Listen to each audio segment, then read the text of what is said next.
देवी प्रपन्नाति हरे प्रसीद प्रसीद मातर्जगतोऽखिलस्य प्रसीद विश्वेश्वरि पाहि विश्वं त्वमेश्वरी देवी चराचरस्य शरणागत दीनार्थ परित्राणपरायणे सर्वस्यार्ति हरे देवी नारायणी नमोस्तुते। नमस्कार, स्वागत है आपका आचार्य वाणी में। मैं आचार्य डॉक्टर विक्रमादित्य आपके साथ हूँ। आज का विषय हमारा है कुंभ राशि वालों के लिए 7 तारीख रविवार का अवसर, पूर्णिमा का योग है। इस दिन ग्रह नक्षत्रों के दृष्टिकोण से, आपकी राशि के दृष्टिकोण से इस वन ग्रहण आपकी राशि में ही पड़ रहा है और ये ग्रहण आपके लिए कई मामलों में भारी है। कहीं ना कहीं धोखा देने के योग आपकी राशि में बनते दिखाई दे रहे हैं। ध्यान रखना पड़ेगा आपको इस दिन विशेष तौर पर। इस दिन से श्राद्ध भी आरंभ हो रहे हैं, सत्यव्रत भी इस दिन है और विशेष तौर पर ग्रहण का प्रभाव आपको अवश्य समझना चाहिए। भाद्रपद पूर्णिमा के दिन चंद्र ग्रहण लग रहा है और ये ग्रहण बहुत विशेष है। इस ग्रहण को आपको अच्छे समझ लेना चाहिए। ग्रहण किस कारण से कहाँ पड़ रहा है और किसका प्रभाव किस प्रकार से होगा। ये ग्रहण जो है 3.5 घंटे का ग्रहण है और पूरे भारत में सब जगह दृश्य रहने वाला है। इसका प्रभाव भी बड़ा विचित्र प्रकार से जीवन पर पड़ने के योग बनने वाले हैं। चंद्रमा जिस प्रकार से शनि की राशि में स्थित होकर ये ग्रहण का योग बना रहे हैं, ये पूरी तरह से मन का और जो प्रभाव है वो विशेष तौर पर हर राशि के अनुसार से इसका प्रभाव होगा। और उसके अनुसार से देखिए, चंद्र ग्रहण, सूर्य ग्रहण जो है वो भारतीय संस्कृति में ये पर्व काल बताए गए हैं। बहुत सारे लोगों ने इसको भ्रांति बना लिया और पता नहीं बहुत सारे ऐसे ऐसे नियम बना दिए गए हैं जिनका शास्त्र में कहीं कोई औचित्य नहीं है। जैसे जैसे काल पद्धति आती गई, लोगों ने इसको अपने अनुसार से बहुत अनेक प्रकार से अपनी भावनाएं पता नहीं कहाँ कहाँ करती गई। और एक बात समझें कि ग्रहण कोई अशुभ काल नहीं है। ग्रहण एक पर्व काल के रूप में ज्योतिष विज्ञान के अनुसार जब पंचांगकर्ता लिखते हैं तो उसके संपूर्ण ग्रहण को पर्व काल कहा जाता है और ये केवल विशुद्ध आध्यात्मिक है। अपनी आत्मिक उन्नति, जीवन के कष्टों को दूर करने के लिए वो काल बताया गया है। इसका प्रभाव लोगों ने इसका अनुभव किया और उसकी छाया जो होती है वो कभी शुभ नहीं होती। इसकी छाया से बचने के लिए अनेक बहुत प्रभाव होता है। हमने अनेक केस देखे हैं। हमारे एक परिवार में व्यक्ति थे और कहा जाता है, उन्होंने जब देखा, हमने वो घटना स्वयं देखी है कि उनकी माताजी ग्रहण काल में सो गई थी और जब उनका जन्म हुआ तो उनके कान कई प्रकार से बंद थे, बहुत सारी शारीरिक तौर पे विक्षिप्तियाँ थी। तो ऐसा घटनाएं बहुत सारी होती हैं। उसी घटना को बचाने के लिए शास्त्र में कहा गया है कि ऐसे समय में केवल हमको भगवान परमात्मा का भजन करने का प्रयास करना चाहिए और उस छाया को दर्शन में नहीं जाना चाहिए। छाया उस यानी आप घूमते फिरें। बहुत सारे लोग तो ऐसे भी हैं कि घूमते फिरते रहते हैं, कुछ प्रभाव नहीं होता है। शास्त्र में प्राचीन काल में ऋषियों ने इस पर शोध किया कि जो ग्रहण की किरणें होती हैं, ग्रहण का समय होता है, उसकी छाया किसी प्रकार भी शुभ नहीं मानी जाती थी, इसीलिए उससे बचने के लिए। अब आप समझे, सूर्य ग्रहण पड़ रहा हो, लोग देखने का प्रयास करते थे। खगोलीय घटना तो है, जो बाहर के वैज्ञानिक हैं वो ये केवल कहते खगोलीय घटना तो है, उसका प्रभाव पड़ रहा है। अगर देखोगे तो आंखें अंधी हो जाएंगी। आप उसकी जो ग्रिडल होती है उसको देखने के लिए, उस अंगूठी को निकलते हुए देखने के लिए लोग कितने लालायित होते हैं। देख लीजिए खुली आंखों से, क्यों प्रभाव नहीं है। ग्रहण का प्रभाव है। खुली आंखों से देखोगे खगोलीय घटना को तो आंखों में प्रभाव पड़ेगा। जब उसका प्रत्यक्ष प्रभाव है तो सूक्ष्म प्रभाव भी होगा और ज्योतिष ने, हमारे आचार्यों ने, ऋषि मुनियों ने उसके प्रत्यक्ष के साथ साथ सूक्ष्म प्रभाव को भी समझने का प्रयास किया। तो इस प्रकार से बहुत सारे आप बच्चे देखते होंगे, कई बार क्या होता है कि ग्रहण काल में जो बच्चे जन्म लेते हैं, उसके आसपास जन्म लेते हैं और उनकी माताजी की छाया ग्रहण की पड़ गई होती है तो कई प्रकार के पैचेस स्किन पर भी आने के योग बन जाते हैं। ज्योतिष ने इस प्रकार को भी अध्ययन किया कि जो पैचेस हैं, अंग भंग हैं, वो सब उसके कारण से हो जाते हैं, तो उससे बचने का प्रयास करना चाहिए। इसलिए कहा जाता है कि ग्रहण काल में बाहर ना निकलें। और क्या कहा जाता है, और अगर एक नियम बनाया गया, एक बहुत विशेष तौर पे समझने का नियम है। ग्रहण जो विशेष तौर पर साधना करना चाहता है उसके लिए कहा गया कि उस समय भोजन ना करें और भोजन ना करें उस समय बैठकर भजन करें, परमात्मा का आराधना करने का प्रयास करें। और यदि वो नहीं करेंगे तो क्या होता है उसके लिए, और उसके साथ साथ ये नियम बताया कि उनके लिए नियम है कि आप ग्रहण का जब सूतक काल आरंभ हो जाए तो आप भोजन ना करें और उस समय अपने आप को तैयार करें। जब ग्रहण आ जाए तो उस समय साधना करें, मंत्र जप करें और दान पुण्य करें। ग्रहण के आरंभ में आपको स्नान करना चाहिए, ग्रहण काल में यज्ञ करना चाहिए और ग्रहांते दानम, ग्रहण के अंत में दान करने की व्यवस्था है। ये नहीं तो बहुत सारे लोग क्या करते हैं कि ग्रहण काल में कौन दान लेगा। ग्रहण काल के अंत में हमें दान देने का प्रयास करना चाहिए। ग्रहण काल में जो कार्य किया जाता है, कहा जाता है उसका 100 गुना अधिक प्रभाव प्रभाव पड़ता है। तो इसलिए ग्रहण को पर्व कहा गया है। जो मंत्र आप जब साधारण समय में करेंगे, यदि मानसिक तौर पर ग्रहण के समय में उस मानसिक जप को कर लें तो उसका कई गुना अधिक प्रभाव हो जाता है। ग्रहण काल में यदि यज्ञ कर लें तो उसका जो वैसे ही मंत्र जप से कई 10 गुना अधिक प्रभाव यज्ञ के जप का बताया गया, मंत्र के जप का से ज़्यादा 10 गुना प्रभाव यज्ञ का बताया गया है। और वही यदि ग्रहण काल में कर लेंगे तो कई गुना अधिक उसका प्रभाव, 100 गुना अधिक प्रभाव उस कर्म का उस समय में होता है। एक बार एक कार्य कर रहा था, बहुत सारे एक व्यक्ति ने मुझसे बड़ा अजीब सा प्रश्न किया कि ग्रहण काल में हम तो शारीरिक संबंध बनाएंगे, ग्रहण काल में शारीरिक संबंध बनाते। मैंने कहा तुम नहीं हो, पहले तुमसे भी पहले बहुत सारे हुए हैं, तुमसे भी पहले इस काल कार्य करने के लिए बहुत सारे हुए हैं। केकसी का वर्णन शास्त्र में आता है, रावण की माता का।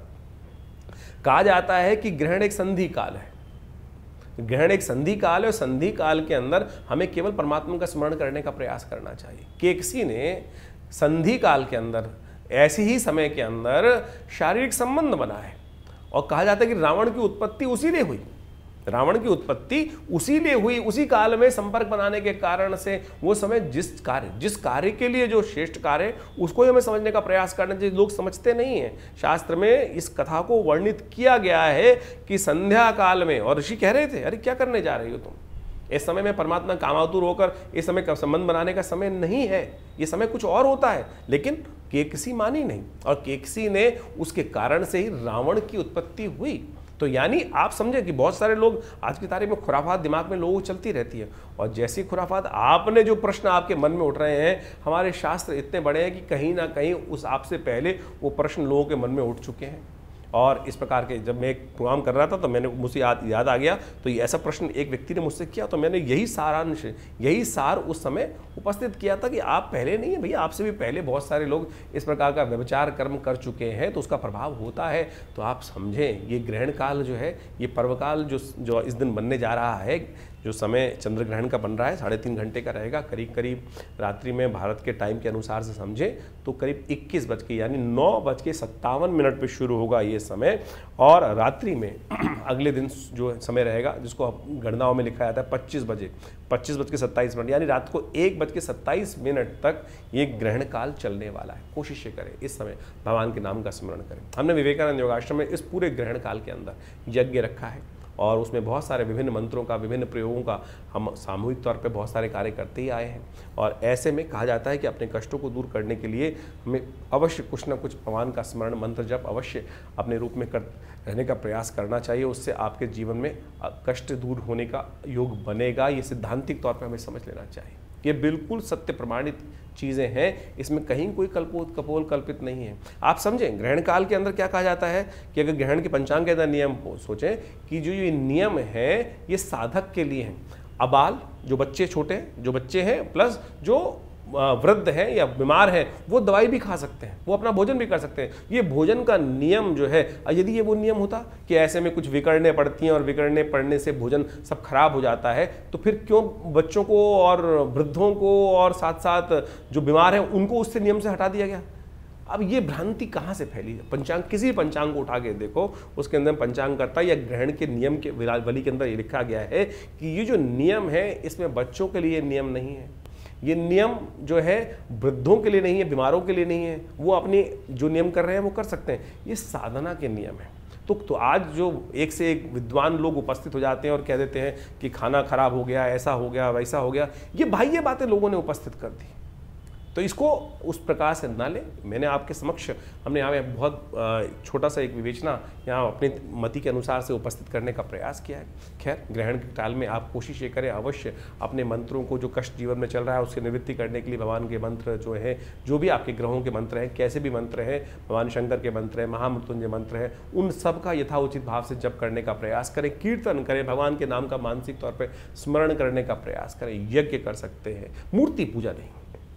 मूर्ति पूजा उस समय में नहीं करनी चाहिए। शास्त्र में मूर्ति को ढक दिया जाता है, शास्त्र के दृष्टिकोण से मना कर दिया जाता है कि मूर्ति को स्पर्श करना, क्योंकि वो सूतक काल माना जाता है। मूर्ति को स्पर्श ना करें। हाँ, यज्ञ कर सकते हैं, ये आर्णिक सूत्रावली बहुत सारे ग्रंथों में इसको कहा गया है, मंत्र महार्णव इत्यादि समस्त ग्रंथों में, नियम में, धर्म सिंधु के अंदर इस बात को वर्णित किया गया है कि ग्रहण के आरंभ काल में हमको क्या करना चाहिए। ग्रहण आरंभे हमको स्नान करना चाहिए, ग्रहण काले यज्ञ करना चाहिए, ग्रहणांते हमें दान करने का प्रयास करना चाहिए। तो आपकी राशि के अनुसार से क्या कुछ होने वाला है वो भी आपको समझने को मिलेगा। बहुत बढ़िया तरह से हमने इन सब चीज़ों को यहाँ रखने का प्रयास किया है, समझ लेंगे तो अच्छा रहेगा। तो कुंभ राशि वालों, आपकी राशि के दृष्टिकोण से जो ग्रहण का प्रभाव आपकी राशि में ही हो रहा है, तो आपको अत्यधिक सावधान रहने की ज़रूरत है। आने वाले 2-3 महीने विशेष तौर पर जो है ग्रहण का प्रभाव आमतौर पर कहा जाता है कि 60 दिन तक अवश्य, 45 से 60 दिन तक अपना प्रभाव दिखाता है।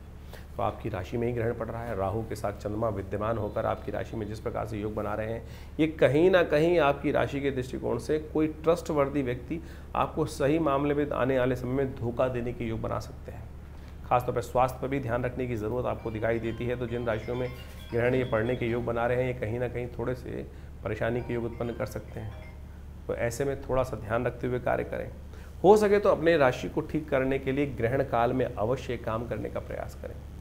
राहु के मंत्र का यथाउचित भाव से जप करें। ओम भ्रांग भ्रीं भ्रौं से राहवे नमः। आपके लिए सबसे श्रेष्ठ है कि इस समय भगवान की विशेष कृपा प्राप्त करने के लिए, क्योंकि राहु जब आते हैं तो कहीं ना कहीं आपकी राशि में राहु चल रहे हैं और कभी 1 साल चलना है। तो भगवती के एक मंत्र है, या देवी सर्वभूतेषु बुद्धि रूपेण संस्थिता नमस्तस्यै नमस्तस्यै नमस्तस्यै नमो नमः। तो इस मंत्र का इस ग्रहण काल में अवश्य यथाउचित भाव से जप करने का प्रयास करें, क्योंकि आपकी राशि में ग्रहण पड़ रहा है। तो आपको अवश्य ऐसे में दान करना चाहिए, सतनाजे का दान। सतनाजे का दान, चावल का दान, यह आपके लिए संपूर्ण रूप से कष्टों को निवृत्त करने का योग बनाएगा। तो ये ग्रहण को हल्के में मत लीजिएगा, आपकी राशि के दृष्टिकोण से बहुत प्रभाव है। और ऐसे में और ध्यान रखिए कि ग्रहण के समय, क्योंकि पूर्णिमा का श्राद्ध भी है, तो वो 10 बजे से ग्रहण का सूतक सुबह आरंभ होगा। तो उससे पहले सत्यव्रत भी कर लें, भक्तनारायण भगवान की कथा भी कर सकते हैं, क्योंकि जिनका पूर्णिमा के श्राद्ध होता है उनको घर में खिलाना होता है खाना, तो वो करीब 10 बजे से पहले ही इस कार्य को करने का प्रयास करें, तो वो अच्छा रहेगा इस आपकी राशि के दृष्टिकोण से। तो राशि के अनुसार से तो आपने अपने दिन पर दिन किस प्रकार के ग्रह योग बन रहे हैं वो आपने बहुत सुंदर तरीके से समझे। ग्रहों का प्रभाव तो वास्तविक तौर पर हर प्राणी पर, जगत के विशेष जड़ हैं या चेतन हैं, उन सब पर भी पड़ता दिखाई देता है शास्त्र के दृष्टिकोण से। और उसके प्रभाव के अनुसार से ही जीवन में, संसार में जो कुछ परिवर्तन के योग बनते हैं वो बहुत अच्छे से समय समय पर लोग उसको अवगत कराते ही रहते हैं हम लोग आपको। लेकिन आपके जीवन में ग्रहों का प्रभाव किस प्रकार से है और उस आने वाले प्रभाव को समझकर जीवन में परिवर्तन का रास्ता हम सब प्राप्त कर लें, शुभ प्राप्त करने के योग बना लें, वो ज्योतिष का वास्तविक उद्देश्य है और उसको हमें अच्छे समझना चाहिए।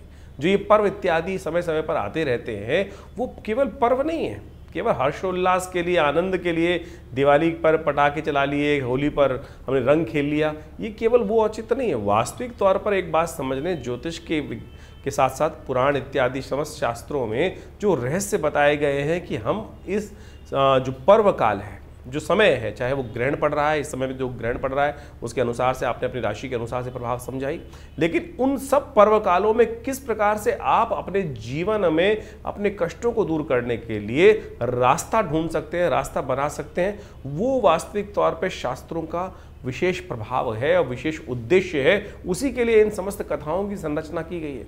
ये केवल इतिहास नहीं है। बहुत सारे लोग केवल इतिहास में केवल आनंद से समय काटने के लिए इन कथाओं का श्रवण कर लेते हैं। नहीं साहब, ये वास्तविक तौर पर हमारे जीवन में उन सिद्धांतों से समझकर अपने जीवन के कष्टों को दूर करने के लिए, समस्याओं को दूर करने के लिए, उस परम लक्ष्य को प्राप्त करने के लिए कि आगे बढ़ सके, जीवन को शुभ कर सके, सबकी सेवा कर सकें, उस भाव को समझने के लिए हमको ये कथाओं के कथानक जो है शास्त्रों में वर्णित किए गए।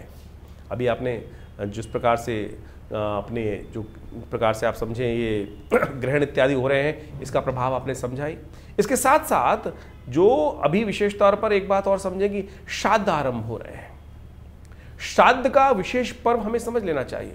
ये श्राद्ध का जो काल है ये विशेष तौर पर हमारे दायित्व का समर्पण है, ऋण का समर्पण है, ऋण से निवृत्ति का मार्ग है। जो हमारा कर्तव्य अपने पितरों के प्रति है उससे निवृत्ति का मार्ग बताता है। और इसके ऊपर विशेष तौर पर भारतीय संस्कृति में सबसे ज़्यादा शोध किया गया और अब बाहर भी जाकर लोग इस पर शोध करने का कार्य कर रहे हैं। बहुत सारे समय समय की कथानक, बहुत सारे इंसिडेंट लोगों के समक्ष आते रहते हैं और उन सब ने देखा कि बहुत बढ़िया तरीके से ये जो पद्धति है इसके ऊपर बहुत विशेष तौर पर आज ही नहीं, अनादिकाल से, बहुत लंबे समय से एनी बेसेंट, डब्ल्यू लेडबीटर, इन सब ने भी ये theosophical society, India theosophical society world wide जो थी, उन्होंने बहुत ज़बरदस्त शोध करके दिखाए। आत्माओं से संपर्क साधने का प्रयास किया गया और उन आत्माओं से संपर्क साधने के बाद उन विशेष तौर पर वर्णन किया गया। डब्ल्यू लेडबीटर की तो एक किताब है इनविजिबल हेल्पर। यदि आप उस किताब को पढ़ने का प्रयास करेंगे, समझने का प्रयास करेंगे, उसमें जो इंसिडेंट बताए गए हैं उन्होंने उनको सही से समझोगे तो सही रूप से समझना कि जीवन में बहुत सारे कष्टों को दूर करने का योग बना सकते हैं। एक व्यक्ति हमारे आश्रम में आए, बहुत वर्ष पुरानी बात है, और यहीं फरीदाबाद से संबंध रखते थे, और वो हमारे आश्रम पर आकर उन्होंने अपने जीवन में घटी हुई प्रत्यक्ष घटना को वहाँ बताया। बहुत अद्भुत घटना है, समझनी चाहिए कि किस प्रकार से उस घटना क्रम से कैसे उनके जीवन में परिवर्तन आया। काल घटना है, खंड है और निकल जाता है। एक बार एक घर में कहा जाता है वो व्यक्ति जब आया उसने बताया कि उनके बड़े भाई की मृत्यु हो गई थी, और बड़े भाई की जब मृत्यु हो गई, उस बड़े भाई की एक लड़की भी थी जिसकी शादी नहीं हुई थी। छोटा भाई दायित्व आया बड़े भाई की करने के लिए, कुछ परेशान सा रहता था, कैसे इतना बढ़िया समृद्ध परिवार था नहीं। ये घटना आज से बहुत लंबी पुरानी नहीं, कुछ ही वर्ष पुरानी घटना है। और हमारे आश्रम में हमारे पिताजी उन दिनों विद्यमान थे, उनके समक्ष आकर उसने जब ये बात रखी, आज बाई चांस वो बात हमको याद आ गई। हमको समझना चाहिए किस प्रकार से दिवंगत आत्माएं आपके जीवन में आकर आपके कष्टों को दूर करने का योग बना सकती हैं। वो व्यक्ति आश्रम पे आया और उसने बताया कि इस कारण से घटना घटी, बड़े भाई चले गए, घर में एक बड़ी लड़की भी थी और साथ में बहुत सारे और भी दायित्व थे जो निर्वाह नहीं हो पाए थे। एक दिन रात में जब वो छोटा भाई सो रहा था तो उसको ऐसी ही कोई खटपट सुनाई थी, और ऐसा लगा कि जैसे बड़ा भाई जिसकी मृत्यु हो गई थी वो कह रहा हो आकर उसके कान में, कह रहे उठ, तेरे घर में चोरी होने वाली है, भैंस को कोई चुरा के ले जाने वाला है। एकदम उसको उठा, खटपट से आवाज़ सुनकर जैसे उठा तो देखा भैंस खुली हुई है, और उसको लगा ऐसे ही कुछ हुआ होगा, भैंस खुली पड़ी होगी या कोई चोर वोर होगा, भाग भूग गया होगा, किसी ने खोली। कैसे खुल गई? रस्सा खुला हुआ था, यानी वो व्यक्ति ने ये बात रखी, उसने दोबारा बांध बूंद दिया। 2-3 दिन बाद फिर एक घटना घटी, उसके आभास हुआ कि रात्रि में उसके भाई जो दिवंगत थे वो आके उसको बोल रहे हैं, चिंता मत कर, तू इतना परेशान रहता है कि जो घर के जो दायित्व है, बिटिया की शादी है, सब हो जाएगी। मैं तेरे को एक रास्ता बता रहा हूँ, इस रास्ते को अपना। वो जो व्यक्ति गाँव में बैठा था, जो छोटा आदमी था, जो छोटा भाई था, वो सट्टे का काम करता था। सट्टे का काम उन दिनों बहुत ज़्यादा चलता ही है, सट्टे में अनाज की खरीद के उनमें सट्टे का काम करता था। उसने उस भाई को सपने में आके बताया कि इस चीज़ के दाम आने वाले कुछ दिन तक लगातार बढ़ने वाले हैं, थोड़े से पैसे लेके इसमें लगा दियो और जो पैसा फ़ायदा हो उसके द्वारा बिटिया की शादी कर दियो। उसने कुछ दिन देखा और उसके बाद जब वो चीज़ का अनुभव हुआ तो उसने थोड़े से पैसे लेकर उसमें लगाए और उससे उसको लाभ हुआ। यानी वो दिवंगत आत्मा आपके प्रति किस प्रकार से निष्ठावान है, आपके भी पूर्वज आपके प्रति सुंदर रूप से निष्ठा रखते हैं। बहुत सारे लोगों ने ये भ्रांति फैला दी कि पितृ रुष्ट हो गए। पितृ रुष्ट, अरे पितृ रुष्ट कभी क्यों? आपके माता पिता बड़े बुजुर्ग आपसे रुष्ट नहीं होते। आप अपना कर्तव्य का पालन नहीं करते हैं, कर्तव्य जो निष्ठ नहीं है, जो उनको क्या चाहिए, उनको आपके पितरों को क्या चाहिए? केवल जल ही तो चाहिए, समर्पण चाहिए, श्रद्धा का समर्पण ही तो चाहिए। जो शास्त्र में कहा गया है कि भाई तुमको ब्राह्मण भोजन करा दो, गरीब को अन्न करा दो, गाय को ग्रास डाल दो, यही तो कहा गया है। इसी से पितृ ऋण से निवृत्ति आती। पितृ दोष नहीं होता, पितृ ऋण है जो आपके ऊपर चलकर परेशान करता है। हम भूलते चले जा रहे हैं उन दिवंगत आत्माओं को जिनके प्रति हमारा कर्तव्य था। पुराने जमाने में कोई भी शादी हो, ब्याह हो, अपने पितरों के निमित्त एक थाली निकालने की व्यवस्था चलती थी, और वो पितृ रहते हैं आपके आसपास, कहीं दूर नहीं जाते। हमारे शास्त्रों में 3 पीढ़ी तक हर व्यक्ति को, चाहे छोटा भाई है, चाहे बड़ा भाई है, चाहे बहन है, चाहे स्त्री है, चाहे पुरुष है, हर व्यक्ति को अपने पितरों के निमित्त वो तर्पण करना, वो भोजन कराना, गरीबों को भोजन कराना शास्त्र में वर्णित है।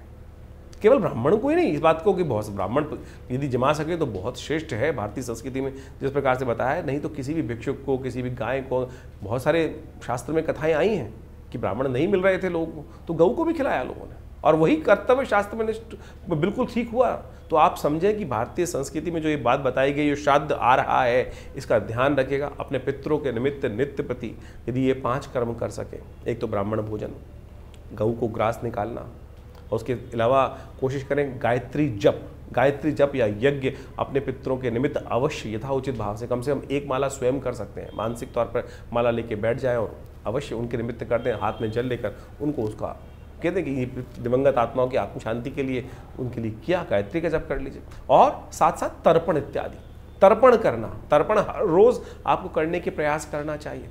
थोड़ा जल लेकर इस तीर्थ, पितृ तीर्थ से, अंगूठे से लेकर इस क्षेत्र से इन पूरे के पूरे जो 16 दिन पड़ेंगे, पितृपक्ष जो आता है, हर रोज अपने जिस भी जो भी दिवंगत आपको याद है, ऋषि तर्पण, पितृ तर्पण, हमें दिवंगत जो करना चाहिए अवश्य शास्त्र में नियम है, उनको करने का पूरा विधान शास्त्र में वर्णित है। किसी दिव्य, किसी अच्छे विद्वान ब्राह्मण के द्वारा करा देंगे तो बहुत अच्छा लगेगा।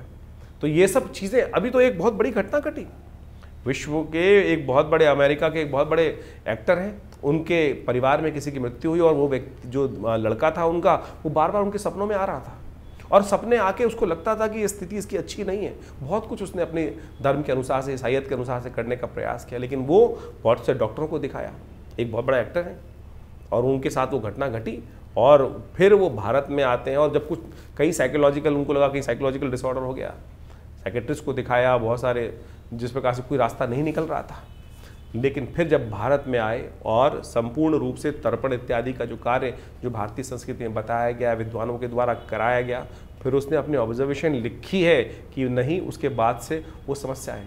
तो आप में हमारे पास तो लगातार इस प्रकार के लोग पूरे विश्व से आते ही हैं, और जो जो पद्धति हमने कराई, जो जो पद्धति शास्त्र में वर्णित है, वो सब हमने कराई। तो आप सत्य माने, वो जो कष्ट जीवन में चल रहा था, लगातार आत्माएं आके परेशान, अगर आपके सपने में कोई दिवंगत आत्मा बार बार आ रही है, आपके पितरों के निमित्त जो आत्मा आ रही है और वो किसी अच्छी अवस्था में नहीं है, तो समझ लीजिए कहीं ना कहीं पितृण है और वो अपेक्षा कर रही हैं आपके साथ कि हमको अपना, आपके कर्तव्य जो है वो सही से नहीं कर पा रहे हैं। तो उनके लिए गायत्री जप करा दीजिए, गायत्री सवाला गायत्री जप कराना।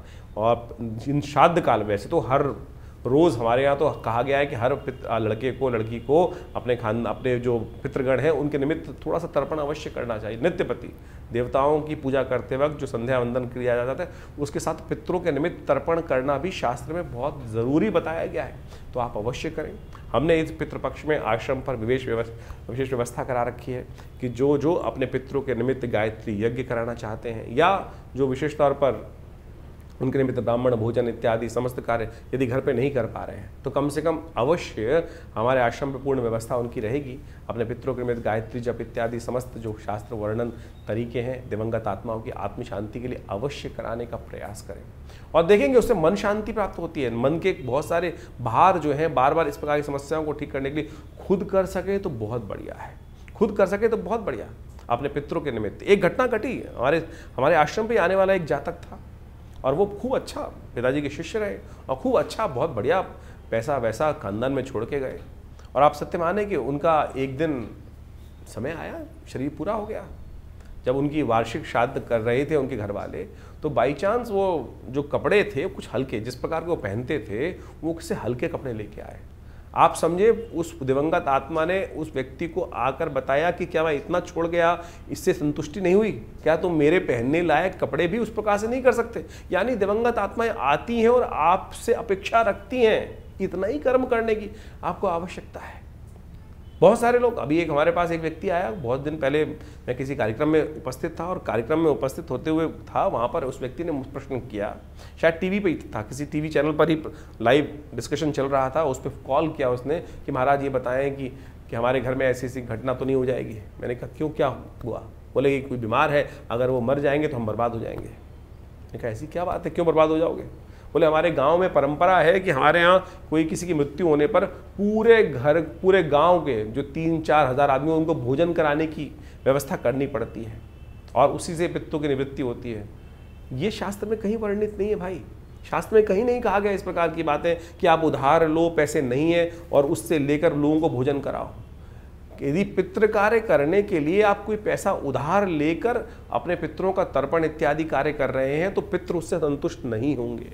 शास्त्र में वर्णित नहीं है। आपकी जितनी, अगर आप घास भी गाय को खिला देंगे ना, तो वो भी वास्तविक तौर पर आपके पितरों के दायित्व से निवृत्ति के लिए, उनकी संतुष्टि के लिए बहुत है। आप भाव भी कर देंगे, तर्पण भी कर देंगे, जल से ही तर्पण हो सकता है। और इसका शास्त्र में कोई बहुत पैसा नहीं चाहिए किसी को। ये बात ध्यान रखें कि पैसों से पितृनिवृत्ति नहीं। आपके घर में कोई दिक्कत है, बहुत ज़्यादा इसलिए इस बात को हमको अच्छे से समझ लेना चाहिए। तो ये सारी बातें हमने आपके समक्ष इसलिए रखी क्योंकि श्राद्ध पक्ष अभी आरंभ हो रहा है, हमने इस कार्यक्रम में आपको बताया ही। तो अवश्य इन सब चीज़ों को समझकर इनको करने का प्रयास करें।